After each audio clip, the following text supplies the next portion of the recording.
Good day, and thank you for standing by. Welcome to the Microbot Medical live conference call and webcast. At this time, all participants are in a listen-only mode. After the speaker's presentation, there will be a question-and-answer session. To ask a question during the session, you will need to press star 11 on your telephone. You will then hear an automated message advising your hand is raised. To withdraw your question, please press star 11 again. Please be advised that today's conference is being recorded. I would now like to hand the conference over to your speaker today, Michael Polivio, Investor Relations. Please go ahead. Thank you, Dee Dee, and thank you everyone for joining us today on Microbot Medical's conference call and webcast to review 2026 first quarter progress and to provide an update on the latest developments. On the call today from Microbot Medical is Harel Gadot, Chairman, CEO, and President, along with Juan Diaz-Cortell, Chief Medical Officer. Additionally, Dr. Charles Briggs, a vascular surgeon and one of the users of the Liberty System at Tampa General Hospital, will share his own experience with the Liberty System. Dr. Zachary Berku, an interventional radiologist with Emory Healthcare and professor in the Division of Interventional Radiology and Image-Guided Medicine at Emory University School of Medicine and the first user of the Liberty System, will also join and discuss the experience of utilizing the Liberty System in the everyday practice of their interventional radiology department. This call is also being webcast live over the internet for all interested parties, and the webcast will be archived in the investor section of the company's website, www.microbotmedical.com, under events. Before turning the call over to Harel, I'd like to make the following remarks concerning forward-looking statements. All statements on this conference call, other than historical facts, are forward-looking statements. These forward-looking statements are not guarantees of future performance and may involve and are subject to risks and uncertainties and other factors that may affect Microbot Medical's business, financial condition, and other operating results, which include but are not limited to the risk factors and other qualifications contained in the company's Form 10-K that was filed with the Securities and Exchange Commission, as well as other documents filed with the SEC. Therefore, actual outcomes or results may differ materially from what is expressed or implied by these forward-looking statements. Microbot Medical expressly disclaims any intent or obligations to update these forward-looking statements except as otherwise may be required by applicable law. Statements and opinions provided by guest speakers, including those by Dr. Briggs and Dr. Berku, are there solely, do not necessarily reflect the opinions or views of Microbot Medical, and the company absolves itself of legal liability for what they say or express. Finally, after management and guest speakers make their prepared remarks, we will conduct a brief question and answer session to be cognizant of the guest speaker's time commitment. I'd like to turn the call over to Harel. Harel, please go ahead. Thank you, Michael. And first, I would like to thank all of you who joined us for the call today. For today, I will review recent progress and our status during Q2, and I will then ask our Medical Officer, Juan Diaz-Cortell, to provide more information on the types of cases to demonstrate the commercial and clinical validation of the Liberty and the Vascular Robotic System.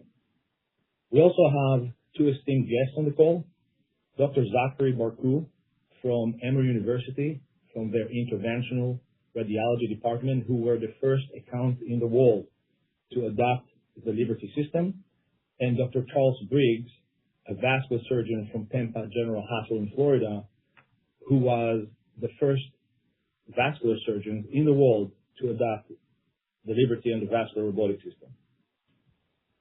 In mid-April, as many of you know, we successfully completed our limited markets and will enter the market phase with our non-consent commitments during the interventional radiology. Revenue midway through the second quarter has already exceeded total first quarter revenue, driven by the number of accounts since the commencement of the full market release, and they have more than doubled. Everything before the full market release were part of our limited market release numbers. Currently, we have hospitals in 6 states that have adopted the Liberty System, including Georgia, Florida, New York, Michigan, Massachusetts, and North Carolina. Those are almost all of the territories that we targeted in our limited market release.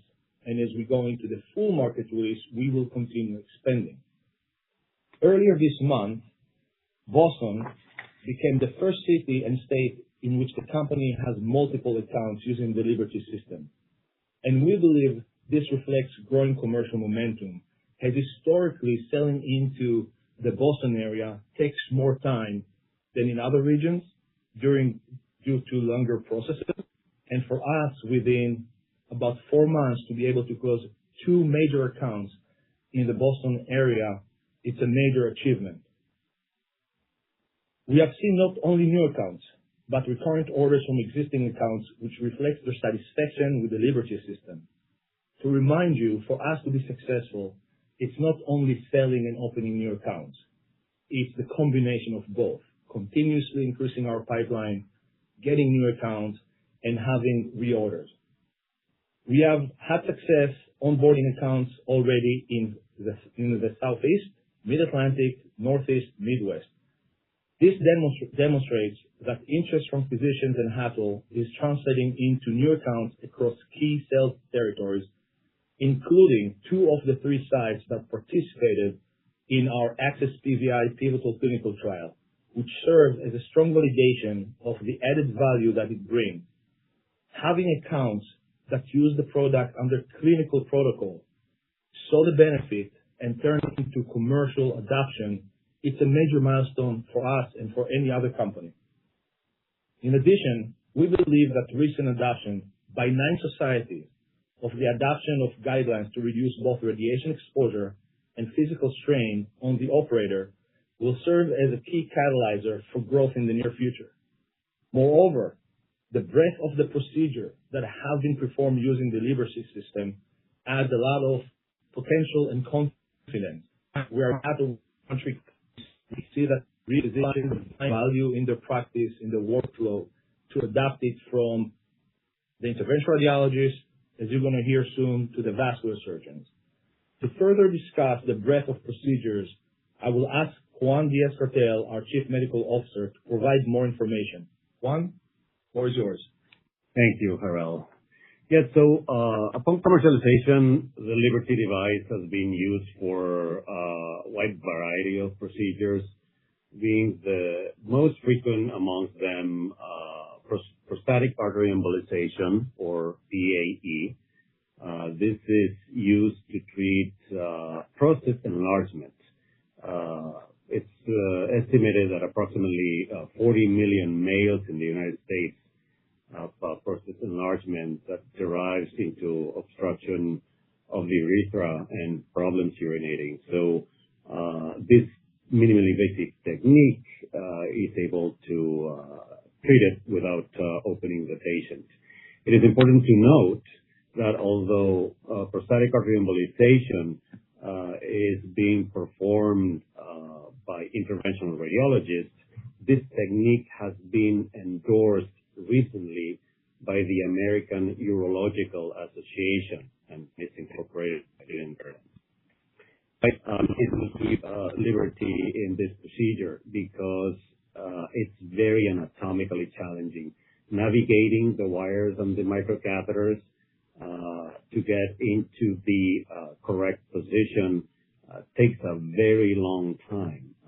It may take as long as 2 hours or even 3 in certain patients that are very complicated to not there. So that's a lot of the agent that can be created by loss of fertility, and also having the ability to control the tools with precision.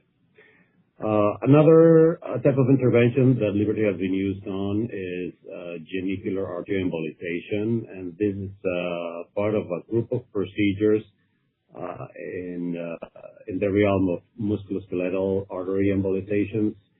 It's basically when you have an inflammation of a joint, for example, the knee, this technique serves as a bridge between oral medications and sometimes direct steroid injections in the joint and total knee replacement. So far there has been no treatment in between those. It's either medication or knee replacement. Genicular artery embolization offers an option to the patient to significantly reduce the pain for a prolonged period of time. Also presents challenging navigation. That's why the robot here is advantageous. and the precision of controlling the wires to get to all the arteries that need to be embolized with this technique. Again, navigation arguably is the longest portion of a procedure, and where the most complication is received. Liberty allows you to be away from that radiation point, right? So it's significantly reducing your exposure. And another one of the procedures that we've seen Liberty used on is Y90. This is to treat hepatocellular carcinoma, some types of liver cancer, and it's the infusion of particles covered with a radioactive isotope, yttrium-90. Why does the robot present an advantage here? Because you want very, very little manual manipulation of radioactive components in order to decrease the likelihood of contamination of the personnel or the operating room. And Liberty, allows you to be completely hands-off of this material in certain portions of the intervention. So these are the three main buckets where Liberty has been used. There's been other uses, of course, of Liberty. Thank you, Juan. And this is really reflective on the large usage of Liberty already in the market. We have demonstrated by explaining the procedure, the volume, in terms of what type of procedure they can do, as well as what we see already once we went through the full market release, the uniqueness of the Liberty system, the added value hospitals see in it and are buying it, and as such, we are very encouraged by our progress. I am very confident that our momentum will continue. To show you our confidence, it's to hear from the company. The best thing to hear is from the users. And not only the users. What we would like to do today is give you the first two users who had to go through any learning curve. They were the first one to see if there's any issues, if they liked it or not. The next 10, the next 20, they already, lessons learned. But these two that I will introduce today can tell you exactly how a new user can feel about it. And I think the best to understand how attractive it is and the potential of the Liberty and the vascular robotic system can come from them. So first, I would like to have Dr. Zachary Barku, who is an interventional radiologist from Emory University, to share with you his experience as the first user in the world of using the Liberty and the vascular robotic system. And the importance is to recognize that our main target, our main call point, is the interventional radiologist. Dr. Barku, if you can take some time, thank you for joining us, and if you can share with the group your experience as the first user of the Liberty the vascular system. Thank you so much, Harold. And thank you, Juan, for that overview. Again, everybody, I'm Zach Barku. I'm an interventional radiologist at Emory. And I think, what we really found from this experience was, from all of our conversations that we've had, I'm an academic on a very high level. We believe image-guided robotics is platform technology that's coming forward. And so it was very exciting for me to be part of doing those initial cases.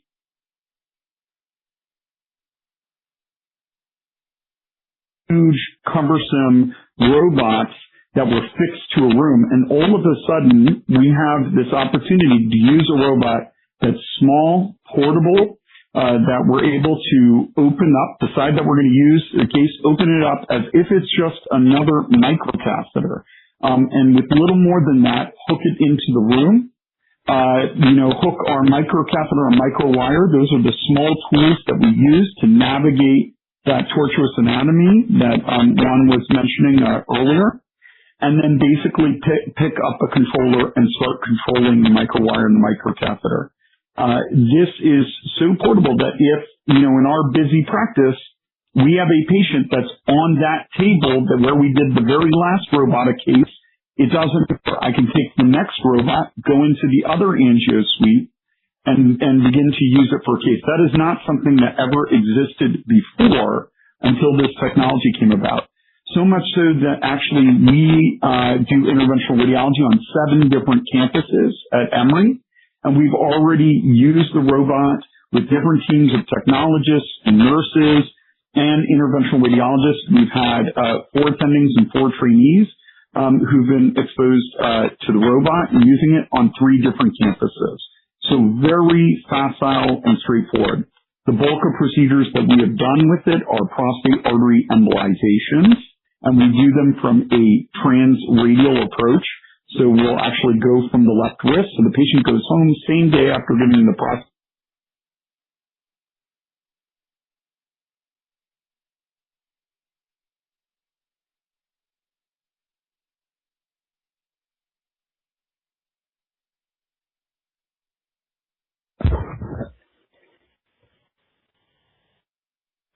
Pardon me, this is your host. Please remain on the line. Hello? Can you all hear me? Dr. Ruku? Yes. Can you hear us? Yes. You may proceed. Okay. Were you able to hear the first part, or did it cut off? A couple times, but most of it we could hear. Dr. Great. We heard all the way to the cases that you're using, and you described the left radial artery. Thank you so much. And I think, the fact that it's portable and disposable is extremely useful. One of the things that's very interesting, and so we did the first prostate artery embolization with the robot, we did the first transradial procedure, is we actually had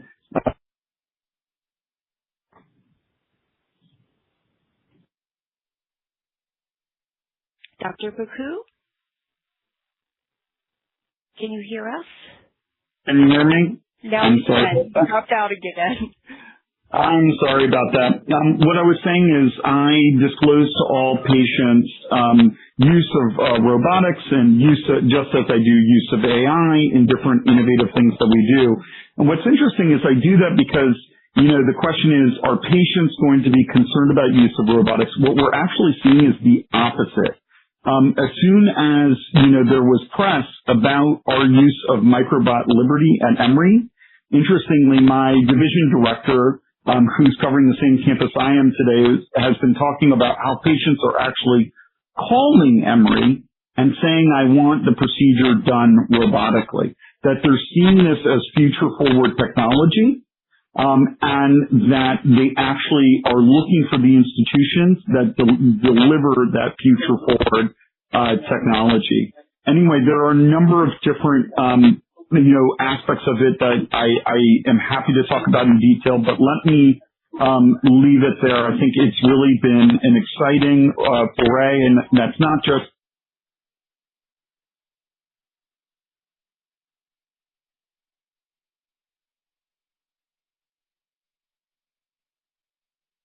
Pardon me, this is your host. Please remain on the line. Dr. Ruku, can you hear us? Yes. Did you hear the final portion? We had 4 different attendings using it and all had great experience with it as well. So we have been pretty excited about its use here. And I'm happy to answer any questions people have. Thank you, Dr. Barku. This is very helpful.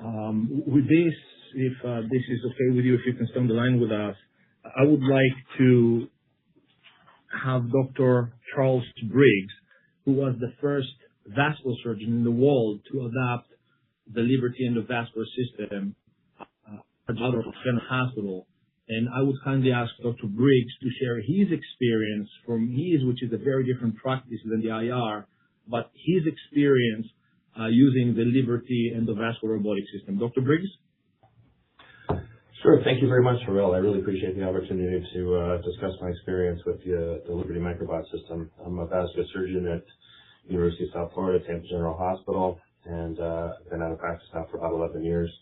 My caseload here is largely in the realm of peripheral artery disease, which is obstructions and blockages in the arteries supplying usually the legs, but occasionally other end organ systems.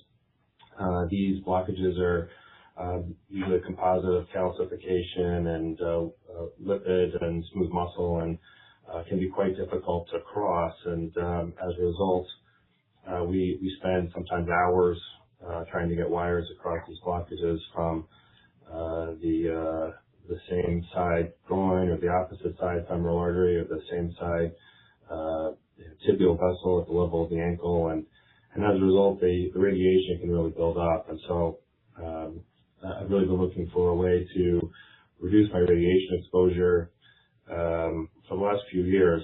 The other caveat is that you have to wear heavy lead for these, and I've found that in the last couple of years of my life, as I'm in my mid to late 40s, my back isn't as limber as it used to be, and I find myself wearing on my back a little bit more. So to be able to use the Liberty Microbot system has really been huge. So it adds no time whatsoever to my case. While I'm advancing the chief into the position that I want it, my tech or my residents preparing the Microbot, the crosser, and after it's installed, I basically sit in the control room with my joystick and cross the lesion with an 014 and 018 wire system, and it really saves me in terms of having to wear the heavy lead for hours in a day or stand next to a radiation generator and risk of getting cancer or cataracts or skin damage or whatever. So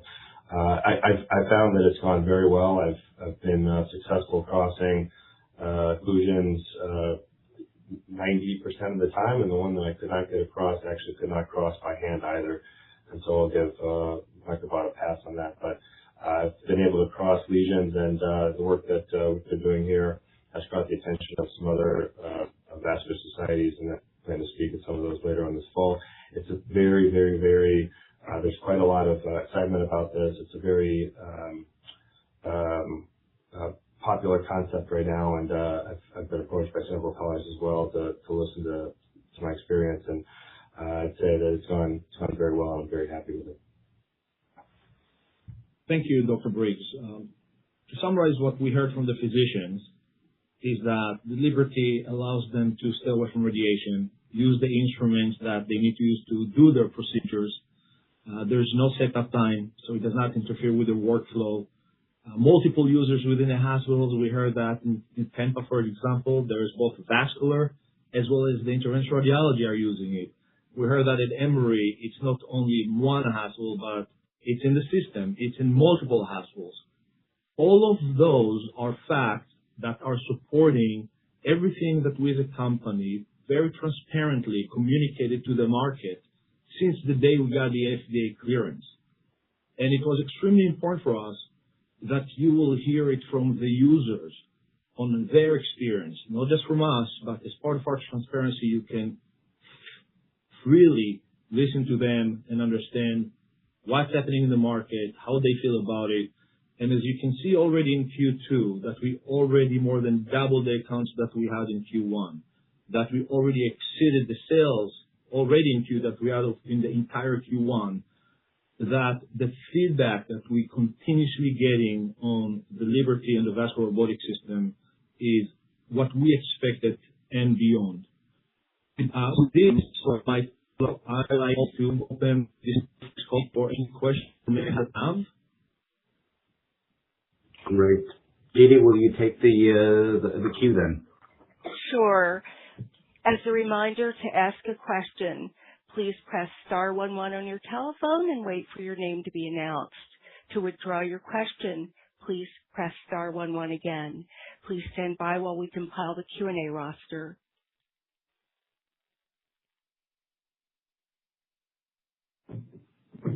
And our first question comes from Anderson Schrock at B. Riley Securities. Your line is open.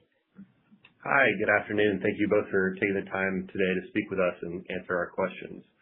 So first, from your experience, does the Liberty system accommodate guide wires ranging from 014-inch to 018-inch and the various catheter sizes you're typically using? And are you at all limited in which procedures you could use the system by its compatibility with the consumables? If it's okay, I can answer that. And Dr. Briggs, I'd love to hear your viewpoint. But in terms of compatibility, it uses 0.014, 0.018. Any of those microwires are fine. The microcatheters range from 2.0 French to 3.0 French. So that really puts it in the range of the overwhelming majority of microwires and microcatheters. So the size is not an issue. What we are cognizant of is length. And the only key there is just recognizing that you have enough length for steerability and control of both your microwire and microcatheter, and that's as simple as just having a series of best practices. So for us, I typically think for prostate, for instance, I typically use a 125 centimeter base catheter, and then I make sure that my microcatheter is an extra 40 to 50 cm, and my microwire is an extra 40 to 50 cm over the microcatheter. So the typical 75, and then the microwire would be 220 to 300 cm. And there are plenty of devices, overwhelming number that are all in those ranges. So I don't know, Dr. Briggs, if that's been your experience as well, but I've not found any barriers from that perspective, really. Yeah, we haven't had any barriers here. There's been no additional capital expense in acquiring new wires or catheters. For us, we use 0.014 and 0.018 wires, and like you said, 2 and 3 French catheters. Fortunately, there are a number of 2 and 3 French catheters that have the sturdiness to be able to cross these lesions.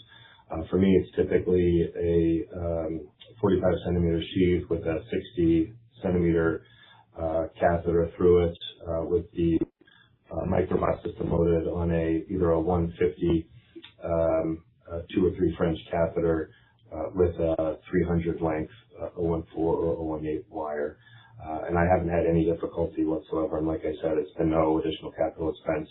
The really nice thing about it is because you know that it actually streamlines the process. You don't have the teammates going room to room looking for various tools. Everything's right there, and it's actually created maybe even shortened caseload as opposed to a longer one because of the efficiency.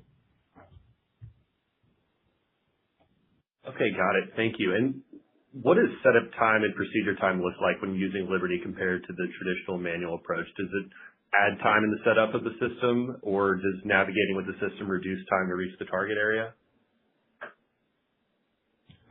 For me, it's net zero as my teammates are setting up the Microbot while I'm getting the sheath in place. So I really haven't had any additions to my case time. It's either been case net zero or even net negative. Yeah, that's been my experience as well. Our technologists and nurses have all the best practices that we, hook up the sidearm pretty quickly. We snap in the microwire, microcatheter. Those, you're really talking a minute or two, but then on the flip side, your navigation through tortuous anatomy tends to be faster. Anecdotally, I'll tell you that's been the case. I've had a couple of patients, so when you think about that procedure where we do Y90s, we actually do 2 procedures on a patient. We'll do a mapping first, where we map everything out, then we bring them back usually within about 2 weeks, and then we do an actual Y90 treatment. And I've had a couple of patients where I did one of those not robotically, and then I had the option to use the robot, the actual treatment, and it actually got us to the destination faster. Now that's anecdotal, the academic in me, but in those cases, actually the procedure time was net zero to slightly decreased as a result of hooking it up and then going right fast to the destination very quickly. Okay, got it. And where are you performing these cases? Are you remaining in the room or at the bedside for portions, or are you mainly operating from a control room behind protective glass? So most of the procedures that I'm doing right now, I am stepping away from the patient and then kind of getting in a better ergonomic position and controlling the robot. The procedures right now, just because I'm doing some contrast injections, intra-procedural, I'm walking not too far away from the table. And we, in our angio suites, we don't yet have remote pedals. Our pedals are still wired, so we're investing in those. But once we have that, there really wouldn't be much barrier to us coming out of the room. I just find what I tell people is moving to the robot is not going from walking to running. It's going from walking to a bicycle. We're just adapting to a slightly different, even though there's a fast learning curve. And so we're creatures of habit. And so getting us to say, hey, wait, you don't have to be sitting in the room. You can get outside of the room. I think it's just going to take us just getting up and walking over there. But already I'm telling you, I'm walking away from.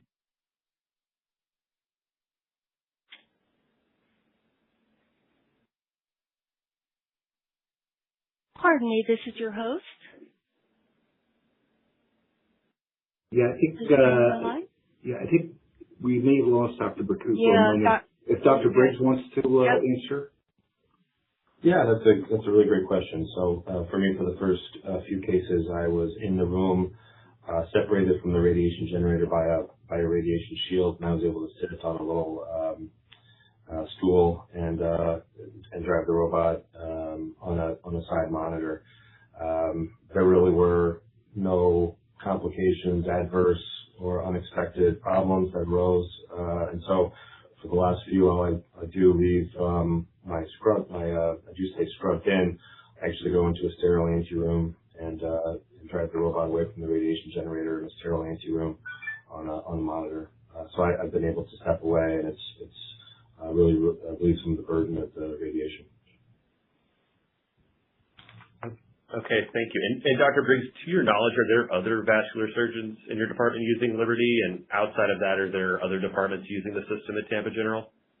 Yeah, of course. There are, while I've done the most cases at Tampa General, there are two other surgeons that use the Liberty system. We have a group of 7 surgeons at Tampa General, so that's nearly half of us are using the Liberty system.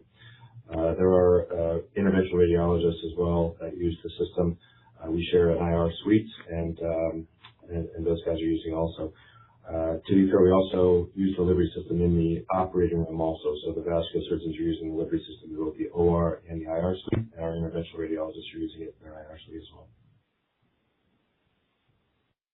Okay, guys. Hey, were you all able to hear me? Did you hear the full answer? Or did it cut out? I'm sorry about the audio issue. We hear you again, Dr. Baku. Yeah, so I don't know if you all heard that I just felt like ergonomically I could get into a better position. And we're moving to the point where we need a wire-free foot pedal to sit in the control room. I think that'll happen pretty quickly once we get that. Okay, got it. Thank you both for taking the questions. I'll hop back in the queue. Thank you. And our next question comes from Kyle Bowser of Titan Partners. Your line is open. Okay, great. Thank you, and appreciate all the updates here. Maybe I'll ask a question to both Dr. Baku and Dr. Briggs as well. I guess what deciding factors would compel you to pull the Liberty off the shelf instead of conducting the procedure manually? I mean, obviously, more difficult cases with tortuous anatomy, it helps ergonomically, but I'm just trying to understand and get a sense of kind of the percentage of cases that the Liberty would be preferable over manual. Yeah, when I think about procedures like prostate artery embolization, especially as you talk about people, this is a hot area in interventional radiology because it's an alternative to existing prostate therapies that many patients are seeking alternatives to for a number of different reasons.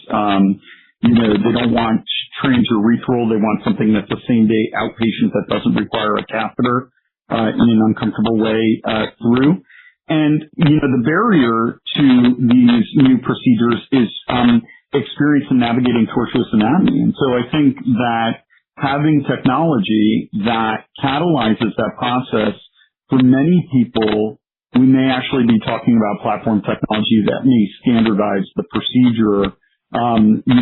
It's interesting to think about. I mean, as an academic, that's kind of what I think about maybe happening here is, I am doing more and more of my PAEs with a robot, because I think it's much more facile and easier to get to the destination, and I think it may change the whole procedure as we do it. So not just a fraction looking at imaging beforehand and saying it's torturous, but to say that the whole cohort is probably torturous enough that there's value in considering doing this in most patients, that the ones that it doesn't have value at are probably far and fewer in between than all those ones where there is a net benefit. So that's one way we're really thinking about it, in particular with regard to prostate artery embolization.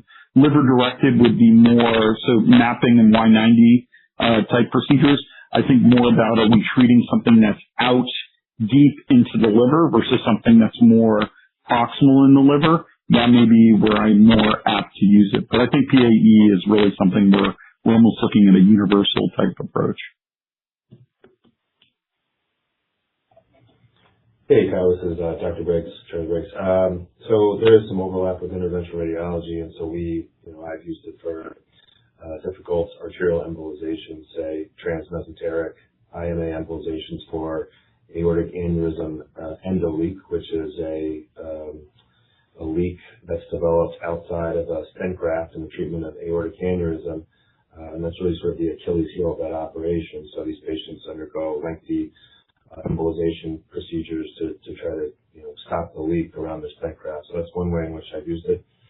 As the major referral center for a competitive market here in Southwest Florida, we don't see very many patients with mild or minimal atherosclerotic disease. So unfortunately, I'm seeing a lot of SFS, femoral artery and popliteal artery complete and total occlusion. So if I see someone who has a complete and total occlusion, which is fairly frequently, I'll usually pull the Microbot system if I think that I can treat them that day. If it's someone who's would just benefit from a surgical bypass, then I won't pull it. But I really don't do these cases by hand anymore. I basically pull the robot for all of those. So I'm pulling it for any PAD with a CTO, which is the bulk of what we see at our academic institution here, and also for arterial embolizations, like Dr. Buku was saying. Appreciate that. Dr. Briggs, maybe just to follow up on that, for CTOs, I mean, is this something where you're deploying it and going retrograde? I mean, are you able to approach CTOs in kind of the same manner as manually, like in those cases? Yeah, that's another great question. So the very first case I did was actually a pedal access tibial CTO, and I was able to hook the robot up from my pedal access sheath, which was a 4 French in the dorsalis pedis artery, or distal anterior tibial artery. So it's not difficult at all to switch the access from femoral to pedal, and to switch the robot. The bar is where it is, where the robot's connected to the table. It just takes a little bit of adjustment. You can access the pedal access sheath rather than the femoral up and over the femoral integrated sheath. So yeah, alternate access is wonderful. CTOs are difficult to treat. You can spend hours doing these cases like next to the radiation generator, and so this is something that is near and dear to me, is being able to reduce that radiation exposure and the weight on my back from the lead. So it's been a revelation here.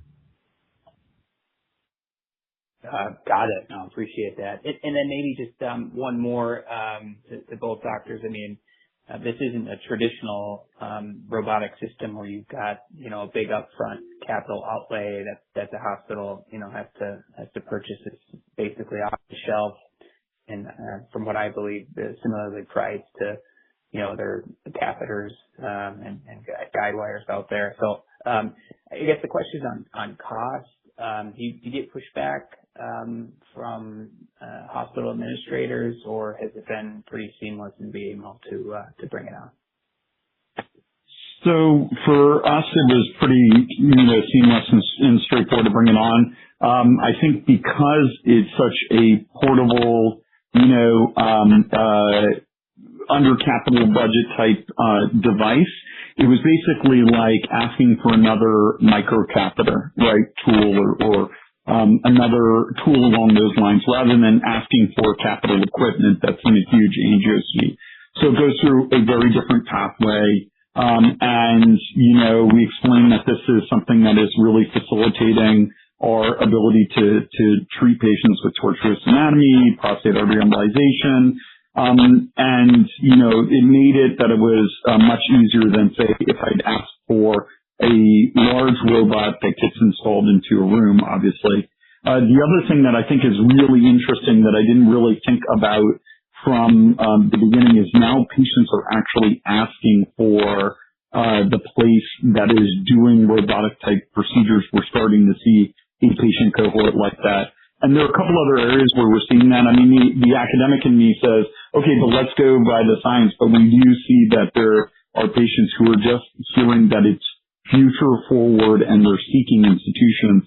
And I think, my peers and, leaders are taking note of that they are excited that, we're being sought out because of, hey, we're doing this robotically, that people are coming and saying, I want to go to the place that's doing this innovative work at a high level to deliver quality to patients. It was the same here. So we brought this technology to the leadership, and leadership absolutely endorsed its purchase. There were no questions asked. It is portable, small. It has a intrinsically understandable joystick component, and it's nice that the hospital system would bring this in to relieve some of the burden on the physicians. I mean, it's great that the patients can have a shorter case, but for the physicians to be able to be away from the radiation generator and out of lead is really nice. So no, there were no barriers to implementation, financial or otherwise, here at Tampa General. Excellent. That's interesting, especially about the patients being able to reach out and promote it as well. So Dr. Burkiw and Briggs, thank you so much for taking the time, and Harel, thanks for hosting. Thank you.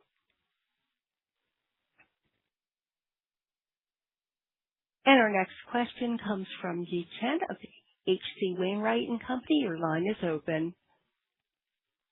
Thank you for taking my question.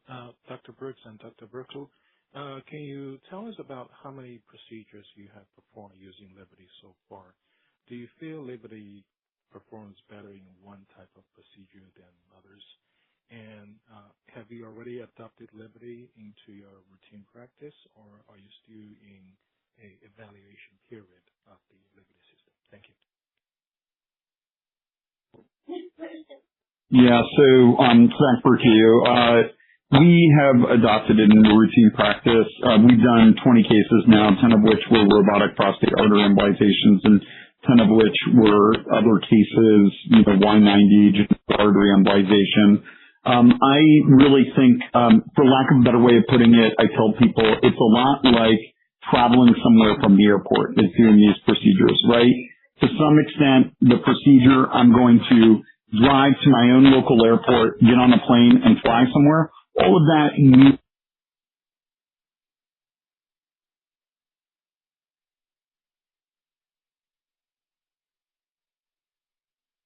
Pardon me, this is your host, Dr. Burkiw.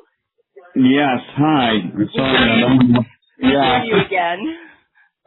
So, you land at LaGuardia and you have to take a trip through the streets of Manhattan to get to the destination. It's extremely cumbersome. The robot facilitates that portion of the journey. And so any procedure that you have a lot of microcatheter work to navigate tortuosity is going to benefit from robotic control. And so we really think very intentionally about those procedures that are much more surface street travel, a lot of microcatheter navigation, versus the plane ride that just gets you to the entryway.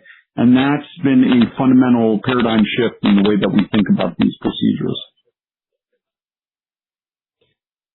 Here at Tampa, I've done 6 cases using the Liberty Microbot system. The team understands pretty quickly that if we see a specific constellation of findings on the diagnostic arteriogram, they'll be asking for the Microbot system. And so it has culturally become adopted, at least for my cases and some of my partners here.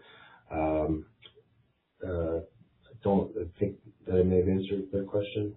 I don't recall if there's any others, but that's the number. It has not, like I said, it has not added any time whatsoever. And actually, I think that the resource utilization has gone down because we all sort of are on the same page and aligned in what will be pulled and what will be used. Thank you very much.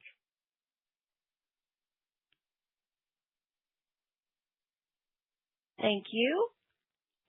We have exceeded our allotted time, so this concludes our question and answer session. I would now like to turn it back to Harel Gadot for closing remarks. Thank you for everyone for joining us today. We are making solid progress, as you can see, during the full market release of the Liberty system, which is only in its second month. The team is aggressively pursuing other opportunities, and we look forward to reporting our progress with you in August when we review our Q2 results.